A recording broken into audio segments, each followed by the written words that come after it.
OOTD, Oras ng Opinyon, Talakayan at diskusyon. Yung utak mo maliit, pagganahin mo, ha? Silang maghahatid sa atin ng balita. Kasama sina Jobert at Derek Chap. Silang mga kasama natin sa Oras na opinyon, talakayan at diskusyon. Oras na opinyon, talakayan at diskusyon. Oras na opinyon, talakayan at diskusyon.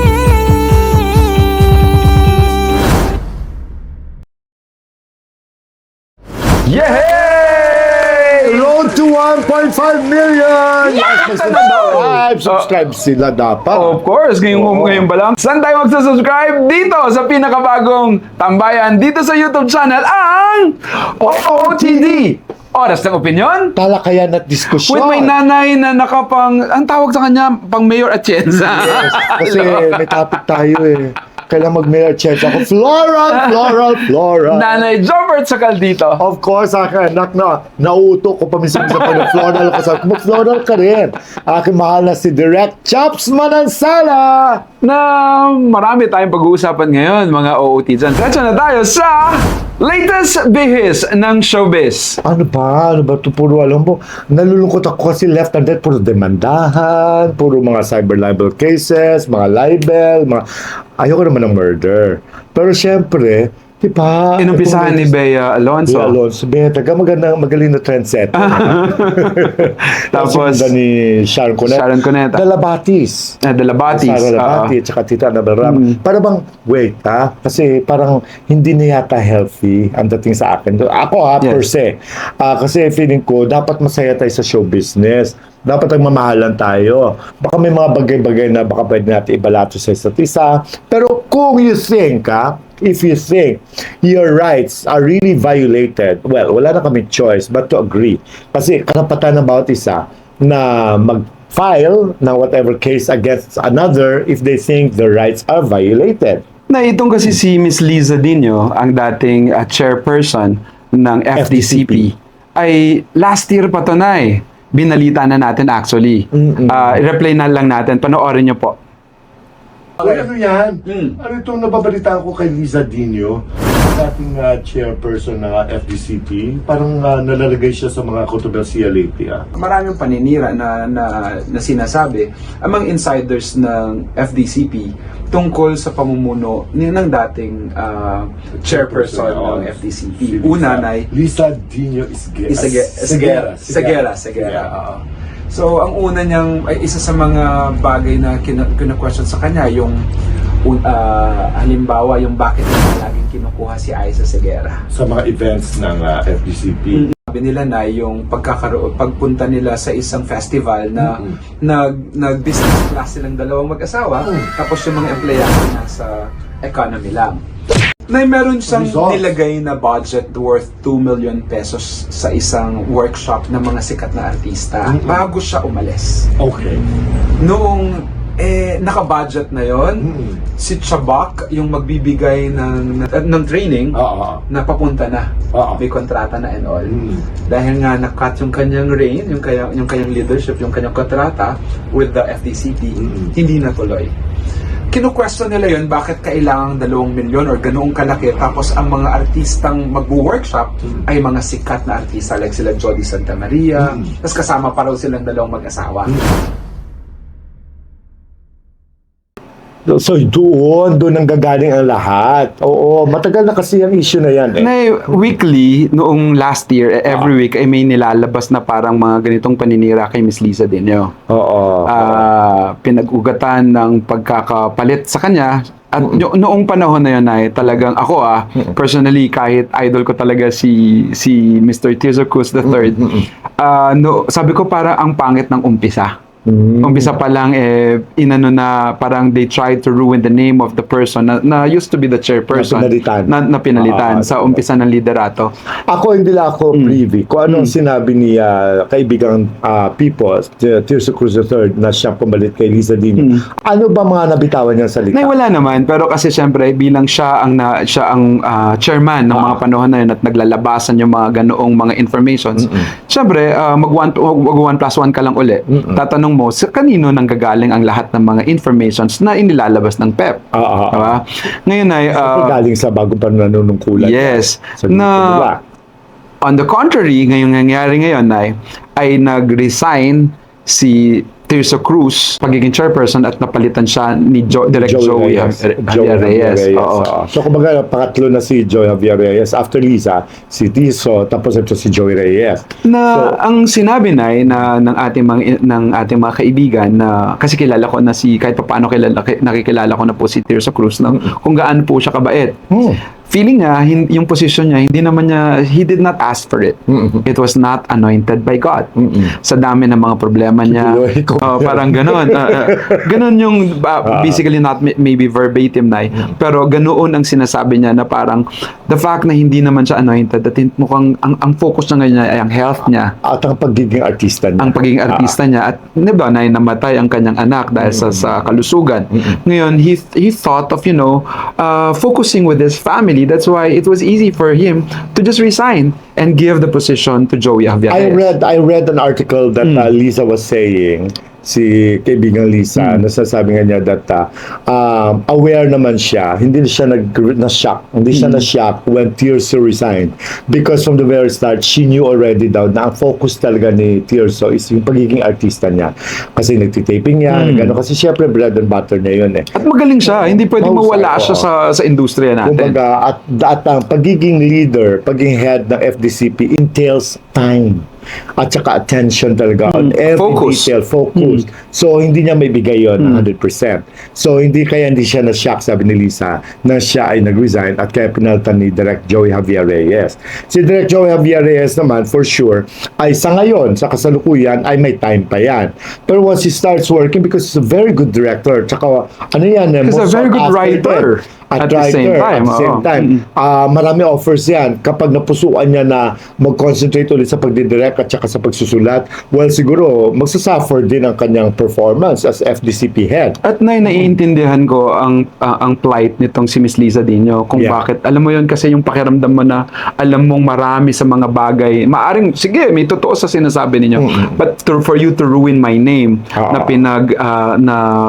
pinaghirapan, binigyan niya ng atensyon para mapaganda. Natotoo naman, napaganda niya ang takbo ng FDCP nung panahon niya. Parang bigla, eto ka, sisiraan ka ng bagong nanunungkulan. In fairness naman talaga sa kanya, during her term, alam mo, ang daming projects sa FDCP, tsaka very visible sila. Nakafocus talaga si Liza doon. Taga 100% ang oras. Halos yung binigay niya doon. Kaya, ano ba yung kasong sinampan niya? 87 counts of cyber libel. Against? The PEP, Tirso Cruz III, and at the same time kay Joey Reyes. At saka nagsalta nga si Joanne Maglipon, siya po ang editor-in-chief of PEP. Sabi niya na in time na natanggap na nila ang complaint mula sa prosecutor's office, tsaka nandun sila magbibigay ng official statement. May sinabi si Miss Liza Dino sa kanyang account na sabi niya, marami sinasabi, pero umpisan ko na sa I know the truth. So today, through my legal counsel, I filed 78 counts, ganyan. I have decided to fight back and reclaim my name and reputation through a system that is impartial to their great power and influence. Sa ending, sabi niya, my story continues. I have so much to look forward to and so many people in my life that I cherish, and for that, I am thankful. Kita ko nga yung picture nila ni Ice Sigara na pumunta sa prosecutor's office to file the complaint. For 87 counts, oh my God. I had also a case dati, 67. My God, kakaloka yun. Padamihan na ba ito ngayon? Kaloka! Diyos ko. Yung dami nagko-comment, Sabi ni Pangkoy. Diba? Sa mga nagko-comment dyan, anong sa tingin nyo ang tama ba na nagsampa pa ng ganito si Miss Liza Sadino just to reclaim her name? Para sa akin ay, kung tatanungin mo, tama lang na para masabi kung matalo man siya, at least pinagtanggol niya ang sa tingin niya ay tama para sa kanya. Alam mo, mahalaga yun. Mahalaga yun. Yung fulfillment mo. Kung ano na-achieve. You owe that to yourself, eh. Yeah. Kumbaga kasi naman nanahimik ka, na nasasaktan ka, alam mo, you'll pass this earth one day na parang may regret ka to haven't fought your battle. Kay Mr. Tirso Cruz III, I know you have a lot of battle to take, but I salute you na iniwan mo ang FDCP dahil sa tingin mo ay mas mahalaga ang pamilya mo at ang karerang meron ka, dahil mahal kita, mahal ka namin pag pinanood ko siya sa yung sinasabi kong Royal Blood. Sobrang galing mo doon. Kasi talaga si Pipo. Oh, grabe. At mamimiss ka namin kapag hindi ka na namin nakita sa TV. Tsaka yung asawa niya, si Tita Lynn and Chaustin, napakabait nun. Sila maganda. Tsaka sila Lisa, mabait din. Yes. I love them all. Alam mo, swerte ko ngayon lately sa pagiging positive ko, nag-aaway-aaway na sila, pero I have so much love for all of them. Oo nga. Makapwede ko silang pag-ayusin. Yeah. Wow! You can Alam mo naman, may you can be power. a mediator, di ba? And a peacemaker. Speaking about peacemaker, magiging payapa lalo ang puso namin kapag nag-subscribe kayo, mga OOT Jads. Oo nga, tsaka share nyo naman. Oo. Dahil kapag sinare nyo ito, mas madami pa tayo at mas dadami pa tayo at mas lalo kami lalakasin nanay dahil kayo ang nagpapalakas sa amin. Mababawasan ng aming memory gap. Pag ilalike nyo to, share, subscribe. Malagay subscribe. Na speaking of memory gap din, no? Hindi nagkaroon ng memory gap ang Israel na sila ang nagpatayo sa eskwelahan na kung saan nag-aaral ang anak ni Kim Atienza na si Eliana Kim Oh Atienza. yes, this 19-year-old girl studies at the University of Pennsylvania in the US, at na-kick out ito sa kanyang dorm. You know why? Wow. Kolehiyala ka na. Para ako taga Marinoy. Ano pangalan ng Marinoy ngayon? Miriam. Miriam Defensor. Joke lang. Patawa, my God. Eto na, si Liana and her friends, no, ay sumama sa anti-Israel protest dun sa Amerika. At ito, umabot yata ito ng 17 days or whatever. Basta marami sila, no? So, kasama siya dun sa hinuli na para sa mga organizers kasi ng protest na ito, anti-Israel protest. Kasi baka hindi siya aware that her school is funded by Israel. Kung ba may part ng fundings ng University of Pennsylvania Ay, galing sa Israel. So ngayon, siyempre ang school ay talagang binigyan siya ng parusa. One of the punishments is talagang nasuspend siya. She was kicked out of the dorm. At the same time, suspended sa classes, no? Suspended siya. So she became homeless for a while. For I think, I don't know kung ilang days, a week yata o what. Basta, nasuspend siya, na-kick out sa dorm, kaya wala siyang matulugan ng gabi. Parang late evening na yun nung sila ay hinuli. Na in retrospect, no, kung minsan, meron naman talaga tayong pinaglalaban. Pero paano natin itatawid ang pinaglalaban natin, doon tayo minsan nagkakamali. At saka, siyempre, bago ka makapaglaban sa mga protest na ito, I don't encourage mga estudyante to protest. Chang, Chang, huwag ka mag-protest. sorry. Pangkoy, mag-protest ka. Mag-protest ka! Si Leanne, sige, mag-protect. Leanne, huwag ka mag-protest na ka. Makibaka! Hindi kasi, sa mga kabataan ito, mag-check and balance kayo. Baka mamaya, syempre alam natin pag nag-protest ka, you have risks. Sometimes you risk your life. Kasi di ba pag nagkarambulan dyan, lalo pag babae ka pa naman, marami tayong nakikita in the news, no? Na mga palaban itong mga batang ito. Yung iba naman talaga may mga pinaglalaban sila kasi may mga advocacy sila, may mga pinanindigan sila ng mga may mga stand sila. Pero sa pangyayaring ito, di ba nataranta rin siya, itong bata si Eliana, because wala siya matulugan. So ngayon, ang problema niya, it was, syempre, ang Pilipinas is what? 10 hours flight, 11 hours flight away from America. So, hindi ganun kadali para masolusyonan ng kanyang mga Siyempre, magulang. ang tatay niya, ang Kuya Kim Atienza. Come to the rescue. Anak mo yan eh. Yeah. Pero sa pagiging ideal ng mga kabataan ngayon at na hindi na masyado nag-iisip, minsan talaga yung future nila din nagiging at stake. Pero nilinaw lang din ni Kuya Kim na hindi totoo na expel siya from school. Yes. In fact, this semester daw ay papasok na ulit yung bata. Kumbaga siguro that semester lang, I don't know kung totoo if I'm right, na itong semester na sayang.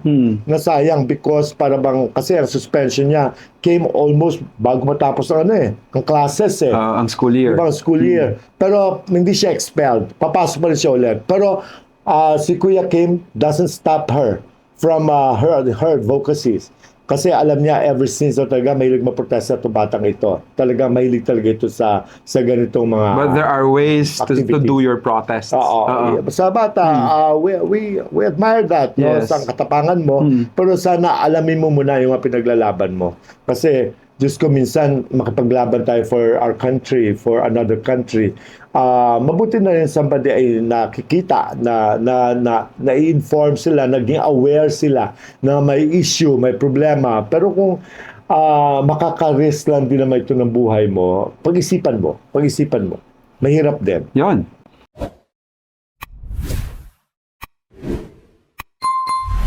Ito lang, gusto ko lang ipaalala sa inyo ang aming sponsor, ang Mamu Bebo na ito. Hand body wash and of course, pang-active kids.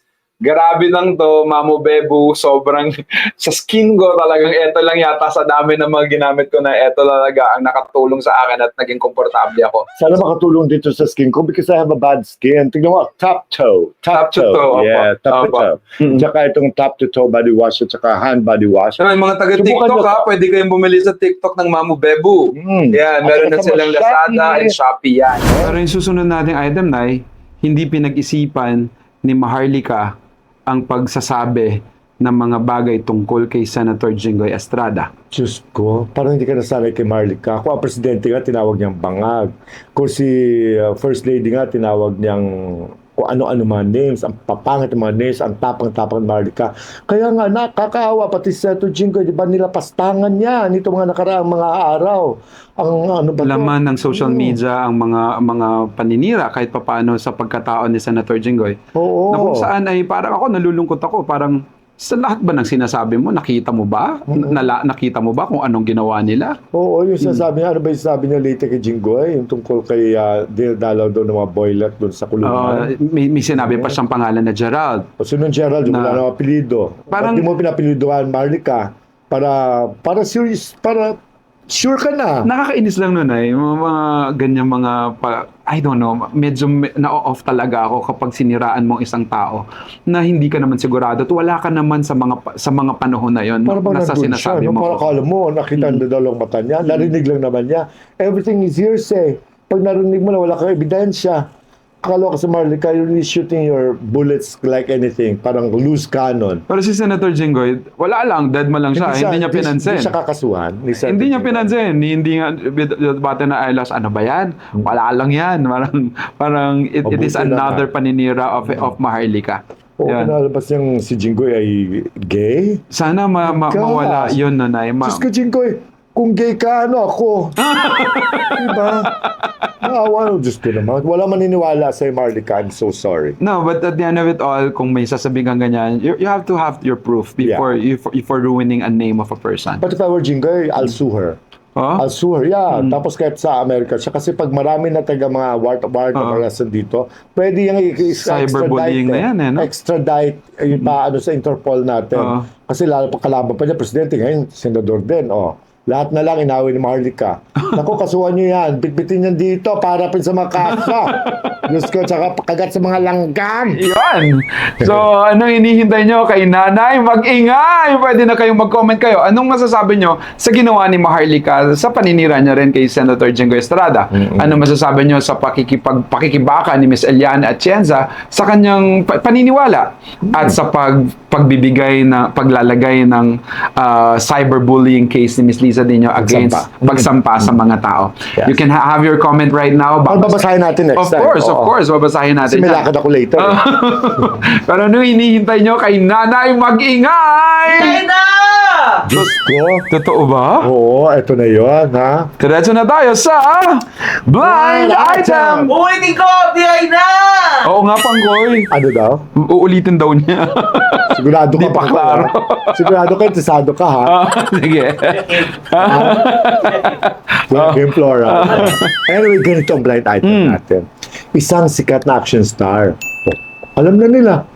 Ano ba yan? Sikat na action star. Isang sikat na action star na lihim na bakla. Ay! Action star lihim na bakla. Saan ako nabigla? Na-carried away ako. Carried away ako. Alam mo, nakatira ito sa isang flat. Oo. Kasi flat chested siya. Sa isang flat. Dito sa may QC. Oo, alam namin, napuntahan ko yun eh. Mag-isa lang siya. Yung mga katulong niya sa araw, nagluluto sa kanya, chuchu, pag gabi mag-isa lang siya. Lalo pag wala siyang work. He just stays home. Okay. Eto na ngayon. Nagpatawag ng male masseur. Siyempre pag masseur, male. Oo. Pag babae, Masus. masus. Masseur. Oh, sa deluxe pa. Sa deluxe pa. Hindi sa deluxe sa kumuha. Wala pa. Kasi 3 weeks ago lang to. 3 weeks ago. Eto na ngayon. Napatawag na masayistang gwapo. Kasi napipili mo na sa social media eh. May mga picture sila, di ba? Ito, mula sa ito kulay ng damit niya, green. May mga ganun etches. Ito, order niya. Ah, parang menu. Home service. Menu. Oh. May ganun ngayon. Tignan mo sa Facebook. May mga menu ng mga boys, ng mga masayista. Tapos pinili ito kasi kailangan malaking lalaki kasi malaki rin siya. Malaking action star to. Tapos ngayon kumuha siya masayista. So, pumunta na. Ito, late evening na ha. At naloka masayista, kumukuha lang siya ng instruction via message, by text. Ba? Sinasabi na, okay, akat ka sa hagdan na ganito. Sa number chuchu, akat mo hagdan, turn right.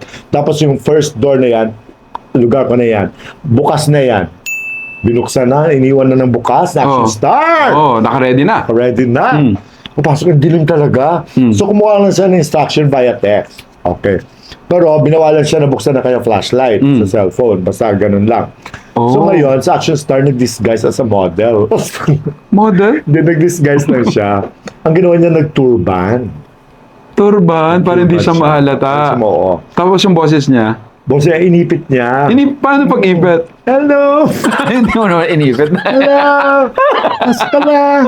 Pero may hagod. Ano pa rin hagod sa laki ng boses niya. Okay. Tapos papasok niya. Tapos yung lalaki sabi niya, saan ba kayo, sir? Diretso ka lang. Pita mo. Diretso ka lang. Dito na ako. Ay, yan ang kama ko. Sorry ha. Tama. Hindi ko makuha yung boses niya. Pangit ng boses ko. Okay. Tapos nandun sa kama, okay, sabi. So, pasok ka na. So, ayan, andun na siya. Sabi niya, pinalapag yung cellphone. Para syempre, makita yung kwan. So ngayon, nahiga na siya. Punta sa kama, nakahiga si Action Star. Tapos minasahin niya. Diyos ko, si Action Star talaga nagmamadali sa extra service. Extra service, gusto niya talaga mag-perform na sexually. Si Masur! Tapos ito na ngayon. Sabi Masur, Sir, sino nga ba kayo? Parang familiar kayo sa akin. Kasi kahit paano, yung boses na tutunugan niya, kahit naipit. Parang, Sikat eh. sikat. At hawakan niya yung mga kamay, mga kamao. Ang lalaki. Ay, Sir, si ano kayo, di ba? Ano pangalan? Siyempre, hindi ko sabihin. Ay, sorry. Ilagay ko sa... Sir, si ano kayo, di ba? Sir, hindi ko alam. Ganito pala kayo. Sabi, kamaingay. Kaya kung pinatawag, so bigyan mo kita ng extra. Oo. Sa lahat ng huwag kang maingay, naikwento mo na natin hanggang sa mga OOT dyan. Hindi, pero sabi, oo. Huwag na, hayaan mo na. Sabi, bigyan kita ng additional. Tapos hanggang sa natuloy. Natapos ang career. Chuchu. Tapos ang career niya? Oo, kasi tapos na talaga siya. Nakabandana siya. Kaya pala, sir, nagbandana pa kayo. May hinihintay sila na eh. Kayo, yung Chloe. Chloe daw. Action star to. Action star. Grabe manuntok to. Grabe to. Anong pelikula niya? Siyempre, hindi ko Ay, sabihin. sorry. Ano ba yan? May A sa pangalan niya tsaka sa apelyido niya. Ay, oo naman. Oo? Oo. May Y din. Huwag kang ganyan. Parang Hindi, binibigyan mo why? lahat. Ha? Why? I mean, Why ba? I'm asking you. May kapatid siya. May kapatid siya? Artista rin. Oh. Alam niyo na, Ayan. sikat yung artista niyang Sino ang artistang action star Action star. na alam niyo na? babae. Kapatiran dahil. LGBTQ. General Manager. General Manager. Alam mo na. Shout out po sa mga babae ko na si Lilo. Hello to all of you. Of course, kay Miles Bautista, kay Marian Dayan, tsaka sa asawa mo, nakalimutan ko ang pangalan. Tsaka sa mga taga Santa Barbara, mga kapatid ko, sila Buboy, congratulations for a very successful cataract extraction. Wow. I love you, Buboy. Tapos laman nung Jaman, Jonathan, Maricar, tsaka si Joseph, Jackie, at sa lahat ng mga pamangkin ko at mga puko, at sa mga classmates ko sa Haro, I love you all. Yan, sa lahat ng mga karang pamangkin ko na may graduate with high honors, congratulations. We'll be celebrating it tonight, Nay, Yes. with them. And sa lahat karangagan ng Kapampangan na Manalbe at patuloy na Manalbe, mag-subscribe na kayo na Bangkanita, mas dakal taong kanang tao minalin, marakala salamat. Ito po ang OOTD, oras ng opinyon, Talakayan at diskusyon. with my nanay na juicy at very juicy ang kanyang blind item. Hi Tita Presi, hi Presi! Tita Presi, uy, Mary Ann Piche and Reynold Bisquera, and of course sa lahat ng mga OOTDs natin na palagi nanonood dyan. Sila Miss Nag, sila Oh My Mari, sila Ellen, sila Harpat, sila K-Pop Nuni, lahat kayo, mahal na mahal namin kayo. And of course, Nanay Jobert Sukal dito. Yes, thank you so much, anak. Direct Chops Manansala. Diyos ko, it's nice to be gay. I'm very happy being gay. Kaya yung mga gay issues, gay stories natin, normal na yan sa mga panahon ngayon. Para lang yung patak ng ulan. Di ba? Ako, ang takeaway ko ngayon sa pinag-usapan natin na yung mga paninirang ng ibang tao sa kapwa-tao niya. Marami kasi ngayon na palaging ang dali na lang manira. Kasi maaaring nasaktan ang loob mo ng taong yun, maaaring galit ka sa kanya, or maaaring naiinggit ka, o maaaring wala lang, gusto mo lang masira. Sa paninira mong yan, tinitingnan mo lang dapat din ang sarili mo. Minsan nakakalimutan din natin humarap sa salamin kung ano ba rin ba ang pagkukulang natin. Maaaring may pagkukulang din naman talaga tayo. Wala namang perfecto sa mundong ito. So bakit pa tayo maninira where in fact we have a lot of things to settle at kailangan gawin pa sa sarili natin? Patuloy nating maniwala lahat na tunay nga na mabait talaga ang Diyos. And to God be the glory. Inggit, mainggit, tanggalin yan. Diba? Para masaya lang, diba? Hindi kailangan manira ng kapwa to make it to whatever world you're in. Diba? Basta tayo, let's spread peace, love, not war. Okay? Let's pray, ha? Mapasalamat tayo kay Lord every minute of our Amen. lives, okay? Huwag na tayong huwag na mag-isip ng hindi maganda sa kapwa. Basta just work, enjoy life, because, tomorrow is never promised. I know. Bye-bye. Bye. We love you. Leanne Miklat Of course, Pangkoy! and Cha and Sophia. Chan, Sophia, hello to the both of you. Of course, ha? Mas huwag kang mag-protest, ha, Leanne? Kasi mas protest rallies. Bye. Bye-bye. Belated sa anak ko birthday. Ay, ano Happy pangalan ng birthday. anak mo, Yan Pangkoy? Matthew Pangkoy. John Matthew Pangkoy, happy birthday sa anak ni birthday. Michael Pangkoy. Yes, at kahapon na gumraduate ng apo ko sa kanyang kinder. Sa lahat ng mga Love you. gumraduate, congratulations. Yes. With honor or walang honor, importante na tatapos at may magandang pangarap. Tama. Bye, everyone! Everybody!